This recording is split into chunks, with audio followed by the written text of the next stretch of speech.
ये बात Simone de बुआ बोलती हैं कि विवाह संस्था जो महिलाओं को शोषण करने का संस्था है। ये बात बहुत हद तक सही है, इसलिए मैं बार-बार कह रहा हूँ कि वैवाहिक संस्था को बचाना है, तो दोनों के ऊपर ज़िम्मेदारी बँटनी चाहिए।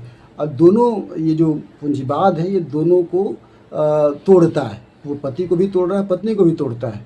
तो मैं ये मानता हूँ कि पैट्रियार्की नहीं होनी चाहिए, लेकिन इसका मतलब ये भी नहीं कि मैट्रियार्की होनी चाहिए। ना मातृसत्ता हो, ना पुरुष सत्ता हो। दोनों में बराबरी का हो, और एक जो पेरियार कहते हैं कि पति पत्नी न होकर के पति पत्नी दोस्त की तरह रहें।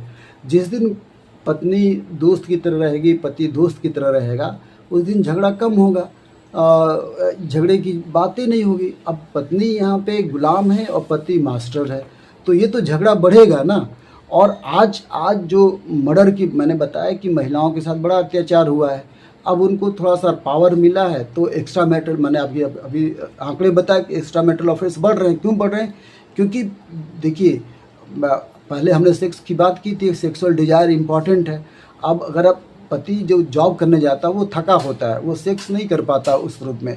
अब प्रेमी जो है उसको कोई ज़िम्मेदारी नहीं होती, तो उसके लिए तो बहुत आसान है ना कि किसी शादीशुदा महिलाओं को फँसा करके सेक्स करना, क्योंकि उसके पास तो बच्चे की ज़िम्मेदारी नहीं, पति के पास ज़िम्मेदारी है। नून तेल लकड़ी कौन चलाएगा? पति चलाएगा।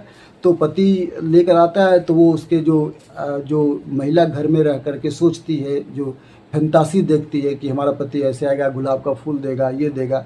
उसको नहीं पता कि ऑफ़िस में वाइस चांसलर डाँट रही है, कि हेड डाँट रहा है, कि बाबू को उसका मालिक डाँट रहा है, कितना वो गाली खा के आता है।